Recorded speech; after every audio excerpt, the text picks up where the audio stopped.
What do musicians like to do in their free time? Is it make board games? No, I don't think so. Welcome to the Nerd News Podcast, starring Tyson Cox and Tyler Waltz. Welcome back to the Nerd News Podcast, everybody. I am your host, as always, Tyson Cox, and with me is... Tyler Waltz. Plus, we have a very special guest this week, Mr. Bug Hunter. Say hi, Bug. Hey, how's it going? Good. Glad to be back. It's good to have you back. It's good to have you back. It's been so Haven't long seen you guys since in a couple of days, yeah. Yeah. Gotta hold out the mystery. Yeah. So we were talking a little bit about how one of the nerdier things you like to do is actually you love board games, but you actually Love designed games. a couple, and you have, like, I'd love to hear more about that. Yeah, absolutely. Well, let me ask y'all first before we get into that. Like, what kind of board games do you like to play?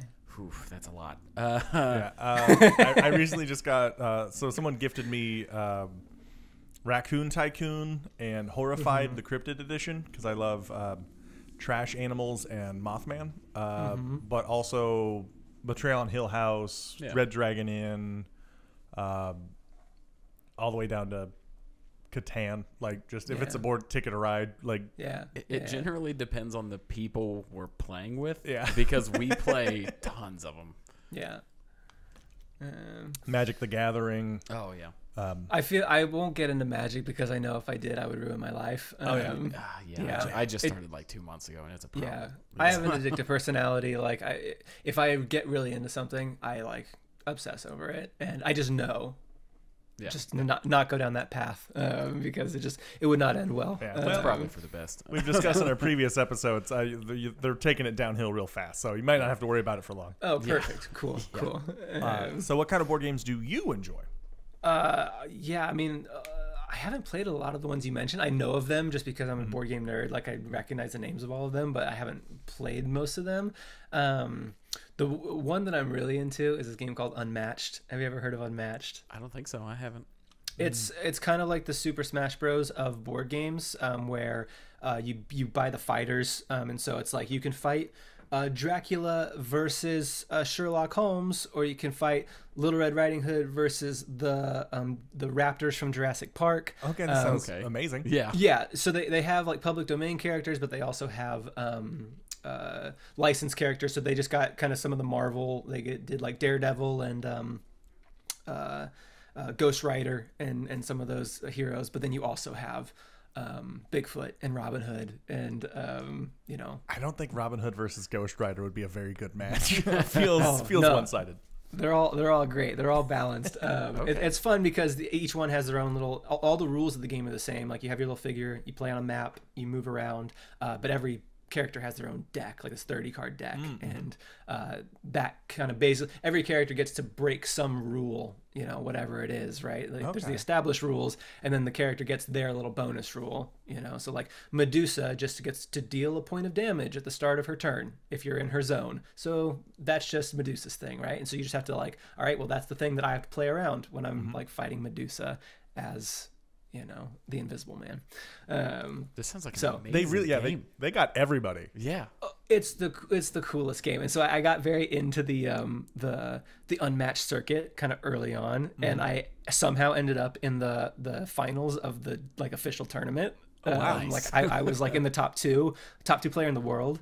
And Who yeah. do you have, like, a person and you're like, this is my guy? Oh, I main Little Red for sure. And when I'm in these tournaments, they always pick Little Red or ban Little Red so that I can't play Little Red because I'm very good with Little Red. So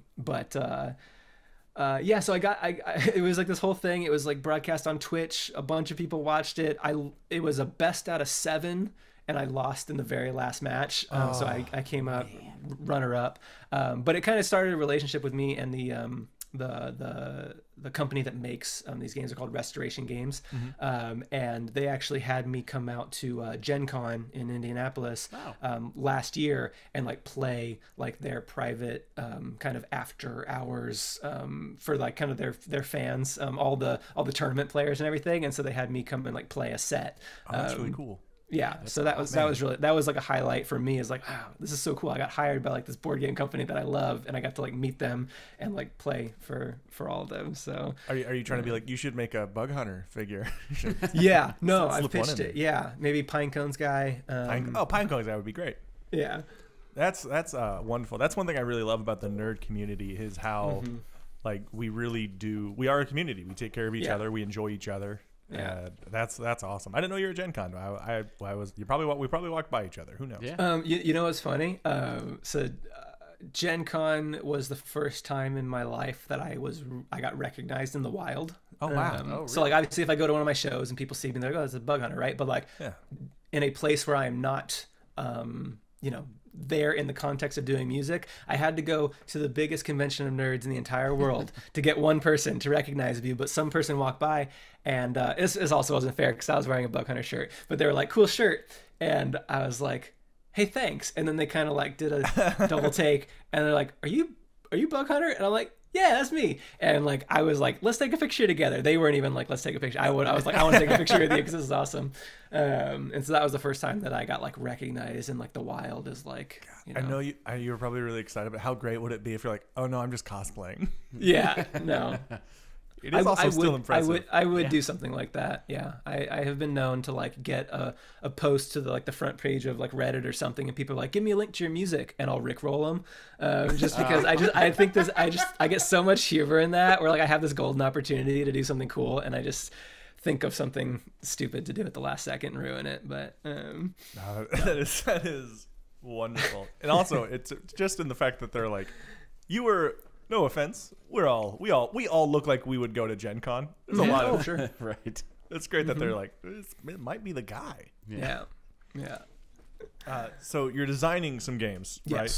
Yes. So I and this is honestly like when people ask me how do you deal with writer's block, my answer is I have too many passions that when one fades and I can't do one, I just shift all of my attention to the other.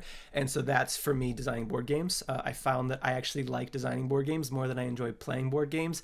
Anytime I play a new board game that I really like, that kind of captures my imagination, I instantly just start thinking of like, how could I take the systems of this and apply it to something else? So, how could I do deck building but make it soccer? I start like thinking about these things, right? And so I had an idea like 5 years ago for a game that was about the impending doom of the world as climate changes and all the natural disasters, just light topics like that. Yeah. And so I was 2 years ago you got a sample of it. You're like, oh, okay.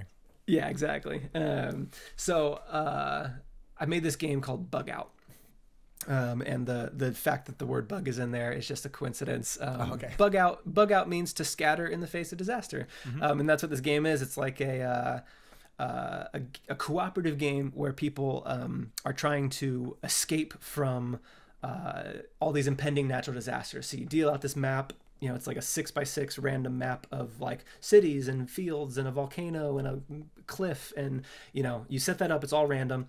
And then things start happening. The volcano starts erupting. It rains, flooding the different tiles, and the map becomes smaller and smaller as, there's quakes, there's a couple tornadoes that go around the map, and you're just trying to like build a distress signal to get all of your little like players off the board and like to safety, right? And so it's a game that I've balanced to where it really always kind of comes down to the wire at the last second of like, am I going to get this last survivor off of the extraction point into safety and out of the graveyard, or am I gonna get quaked and the bridge will collapse and I'll fall to my death and die and lose the game at the last second. So I've worked on it for like 5 years. It's something that like a lot of Bug Hunter fans have play tested over the years, because if I have like this audience that is interested in like engaging with the stuff that I'm making, like this is just another thing that I'm making. I put as much like thought and work into my board game designs as I do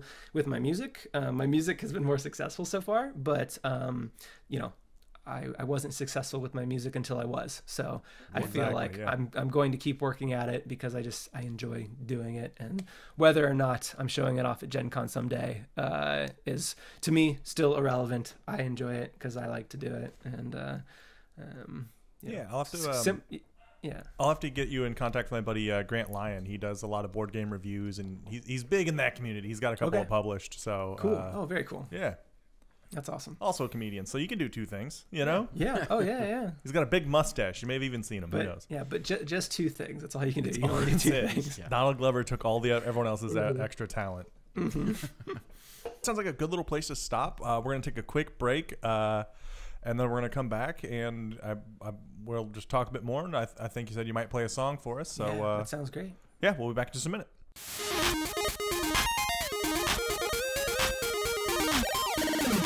Welcome back, everybody. Thank you for joining us on the second half. We still got Bug Hunter here joining us quietly. Glad to be here. Yeah, you got me. There we go. So we were talking a little bit about, hunting in a different way. We were talking a little bit about Pokemon. You were talking about the OG 150. Yeah, well, Tyler over there is wearing a Haunter Ghastly Gengar shirt. And, I fell off Pokemon, I think, Ruby Sapphire, somewhere around there. Okay, so you played more than just the first generation. Yeah, no. I mean, what is it? Gold, Silver, and is Diamond is correct? Is the Diamond was Gen 4 because it was Diamond. Oh, I'm sorry. I'm thinking of Crystal. Yes, Crystal. Yes, Crystal was the best Pokemon game. I full-heartedly agree. It is like hands down when you're 9 years old and you're like the game knows that it's Tuesday and I can only do the bug hunting like competition at the park on Tuesdays. Yep. That kind of thing was like a revolution. It's like, oh my gosh, it's 8 p.m. and the game is dark. It's night outside in the game too. Yeah, I need to go catch a hoot hoot and a spin. Yeah, I did need to go catch a hoot hoot because I've got 4 hours until that game's gone. yeah. I would wake up. I would set an alarm for 4:30 in the morning before 5th grade, and I would wake up to like catch whatever Pokemon was only available in the mornings before school. That was my down. I could get all the night Pokemon. It looked like a graveyard. Like there was no morning time Pokemon in my Pokedex. I also enjoyed the fact that in the second game it was revolutionary that your character had a cell phone. Yeah. And like if you go beat up like Youngling Jim, you could just call him up and be like, hey, call do you later. ass beating again. Yeah, it's like, hey, did you remember that time again. that you destroyed me? Can we do that again? Yeah. I'm 30 levels higher. Are you any better? No, not at all. I've still been just standing here. No one's come along since you. That's why I called. Yeah. I love those games. I had a red version. I had an older brother, so I always got one version, and then he would get the other one, right? I had red. So I had red. Blue.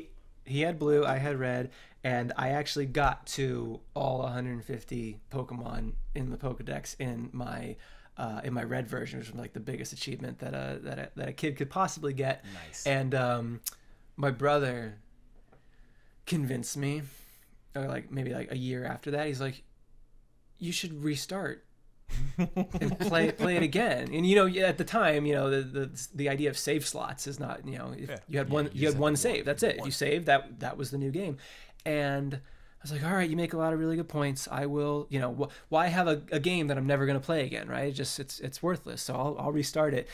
Restarted it, got, Pewter City, beat Brock, saved the game. And my brother was like, why did you do that? Why would you delete all of that progress? And I was like, that's what you told me to do. You're a butt. Yeah. And you're a kid too. You're not like, I'll just buy a second one. Right. No. Yeah. No, it wasn't an option. No. My allowance all went to Pokemon cards, so there was no way I was going to be able to save up for it. Man, I had the Charizard Touch as a kid. I had 4 like of the OG. Lost them, threw them away, ruined them. Mm-hmm. I would have. I'd retire. Ooh, that's actually a good question. Charmander, Bulbasaur, Squirtle. Okay, so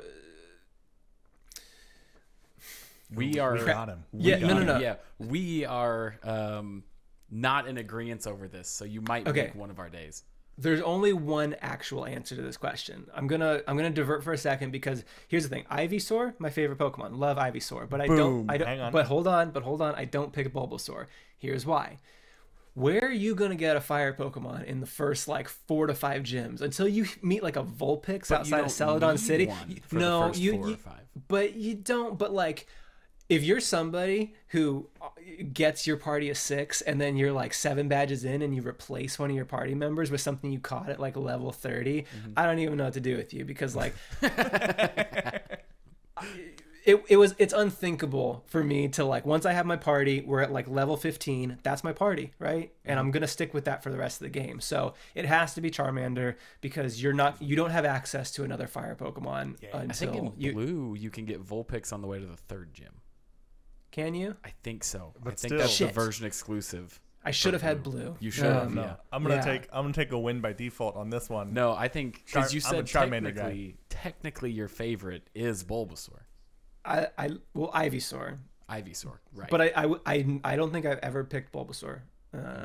Besides the you want time that that I fire type. borrowed my brother's blue version to get Bulbasaur to trade into my game so that I could get all 150 in my red version. That's the only time that I've ever gotten Bulbasaur, because it's the strongest one for the first 2 gyms, but that's just so short-sighted. You could pick up a Oddish along the way and be just fine. That's true. Not arguably Oddish, not as cool as Bulbasaur. I will throw that out there. I would normally get a Butterfree and just rip through Brock with confusion. It takes a little bit to grind with the Metapod, but it was worth it in the end. Yeah, I don't know. This might be a bold statement. I don't think I like any of the grass type Pokemon in the 1st generation, other than Bulbasaur, maybe Victory Bell. All the other grass types are pretty lame. What is there? Oddish is kind of cool. Up to Vileplume. Yeah, that series. Scyther is bug, not Scyther's not bug. grass. Tangela. Right? Nobody cares about Tangela. You mean Bush? Yeah, right. Yeah. You mean the McDonald's mascot for French fries? Yeah, right. And Victory Bell isn't even necessarily super cool. It's just the next strongest to Venusaur. Yeah. You know? Yeah, Victory Bell's cool. I've definitely had a Victory Bell in my party before. I'm pretty sure. So in my red counter version. argument, Yeah. you pick Bulbasaur because there are no other good grass types.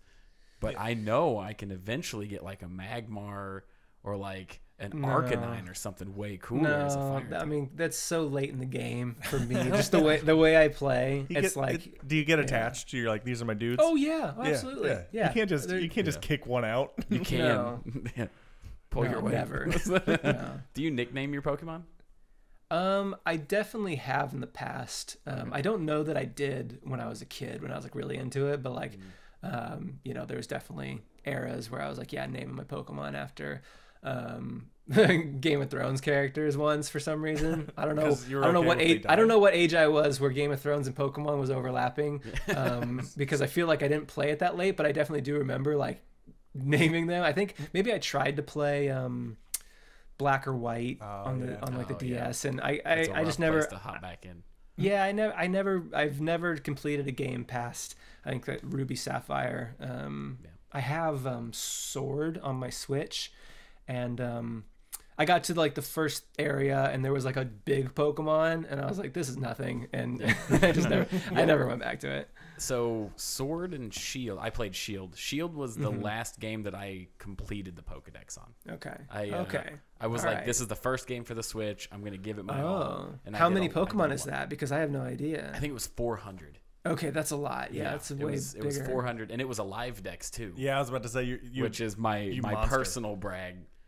Do you know what a live I don't know what dex that. is? No, I don't know what that means. Okay, so for example, if you're catching the original 150, right? Yeah. And I say I have a live dex. Yeah. That doesn't mean that I got a Bulbasaur and then got a Ivysaur and then a Venusaur. It means I have a physical of all of them. Oh, so I got a Venusaur. It had 2 eggs. At any point, you have any of them Pokemon on hand. You say, "Let me show you my Zubat." Yep. You didn't used to have a Zubat. Exactly. Yeah, that's actually how I hit on women. Yes. when I see my Zubat.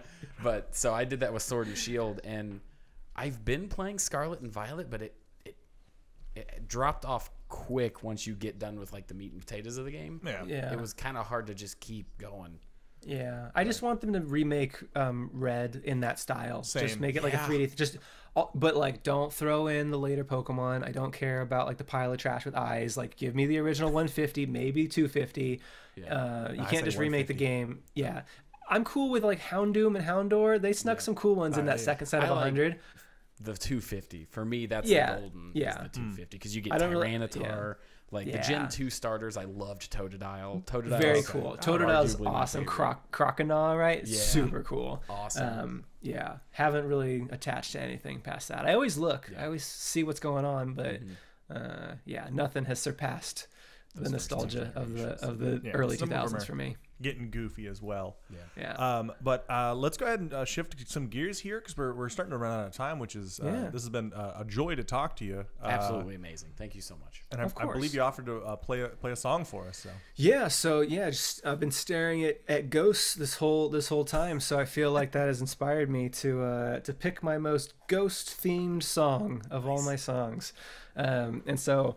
I guess if you were listening on Tuesday, I mentioned briefly that we're running a Kickstarter here pretty soon for our next album, which will be the 4th Bug Hunter album, and my first 3 albums, if you've listened to these albums, they're very, very autobiographical, but I felt like after 3 albums, technically 4, because I put one out before Bug Hunter, I have like run out of things to say about myself. I've just so many topics that it's like, well, how many times can I say, hey, I'm awkward in a song? And so when I sat down to think like, okay, I need to if I'm going to move forward, I need to do something different. And I think that I'm a pretty good storyteller. So I was like, what if I made up a story just from whole cloth? And so that's where I'm kind of going with the next album, is a little more story based, kind of narratives, both kind of contained within songs and then kind of also throughout the entire album, having certain threads that kind of get followed. So this was the first song that I actually put out for this album. It's been out for several months. I think it released in April of last year, and we have an animated music video for it and all that. And it quickly became one of our most popular songs, which, after not releasing anything for about 2 years, feels good to know that I still got it. So this is a song that I wrote, and it's a little bit spooky. So that's the warning I'll give. It's mostly about real estate and being a good neighbor, but this song is called Two Bed, Two Bath, and a Ghost. The old man next door says his house is haunted. He says a ghost keeps him awake. I think he's having a hard time, to be honest. His darling passed away, but he fears that a phantom has finally found him, some nemesis that never quit holding a grudge. The old man next door says his house is haunted. It's best to be up front with some tough love. I said, Robert, I'm so sorry, your house ain't haunted. You're just not used to being alone. Robert, all the creaks and shifts are just the sounds you missed when you shared your home. He says, no, I've had some close calls with falling items. I'm ducking picture frames and dinner plates and all my daily meds, I can never find them. They're put in places that I never would have done, and the furniture shifts and it caused me to trip. I wake up with my pillow on my face every night. It sounds silly, but this house is trying to kill me. Will you come see? Just stay with me. Just stay with me one time. I said, Robert, I'm so sorry, your house ain't haunted. You're just not used to being alone. Robert, all the shifts and creaks are just the signs of grief. Now you're living on your own. But okay, I'll go. And I can't help but feel absurd, because nothing that I've heard from the downstairs room is of paranormal origin. It's 4 a.m. This poor old man is just confused. But wait, I hear footsteps on the stairs. They're getting louder and louder above me. They're stomping. I pray it's just Robert until I hear him scream my name, neighbor guy. And I go running up the stairs, jumping 3 at a time, and I'm fully unprepared for the terrors I will find. I burst into the room, and by the light of the moon, it's a ghost as real as both of me and you. But it wasn't the butler that he sacked without cause, or that surly groundskeeper, or that mafia boss, or his old business partner that he stabbed in the back, or the ghost of Christmas, future, present, or past. And it wasn't the guy from the mishap at the zoo, or that other guy from the other mishap at the zoo. No, of all the spooky specters Robert wronged in his life, the ghost floating between us was his darling dead wife. And she said, Robert, I'm so sorry, didn't mean to scare you, I'm just not used to being alone. Robert, you see, death's a one-way street, and I can't find my way back home. Robert, I figured I'd just come get you, I thought a haunting might do the trick. Robert, I'm sorry, I thought it'd be easier, I don't remember you being this quick.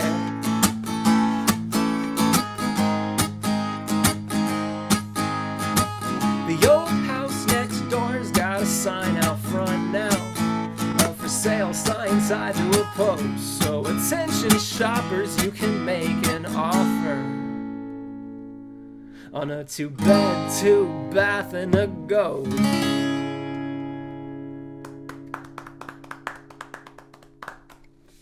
That was really cool. That was fantastic. That was, Thank you. Thank you so very much. You got a lot going on. You got your tour announcement. You got your Kickstarter. Do you have anything else you want to plug or let anyone know about? Oh man, yeah. Well, you know, I got Instagram. I got a Twitter that I don't use anymore. I got a Facebook. I got a Discord. If people are into Discord, that's my favorite way of communicating with people, because I don't have to pray to the algorithm gods that you'll see the thing that I'm trying to tell you when you say, hey, I want to see the things that you're trying to tell me. So Discord for me is my favorite, just because I say things and people see them. So if you're into Discord, I got one of those, and it's a pretty good community. Nice. We'll add a link into I'll add a link to everything on there. Thank you again so very much. Yeah, this is big. Thank you again. Yeah, of course. Yeah, thank you. This was Thanks amazing. for having me. We want to thank you. I know when Tyson first reached out, he was so excited. He told me about you. I got excited after listening to all the stuff. I just got to hear my favorite song that you have performed live, basically, right in front of me. Mm-hmm. This has been phenomenal. And we want to thank you so much for being a guest on our 49th and our 50th episode release. All right. A big milestone. Congrats to you guys for that. Thank you. Thank you. And I'll see you in Columbus. Yeah. See ya. Bye, guys. See you guys next week. Thank you for checking out Nerd News, everybody. We don't have advertising, so you are the advertising. If you like it, tell a friend, like, comment, subscribe, even leave a review on Apple. Everything that you do to support us, we truly appreciate it. And we actually just launched our Patreon, so if you'd like to support us even more, you can go check that out. All of our content is free. We have different rewards for different tiers, so check that out. And thanks again. We'll catch you next time.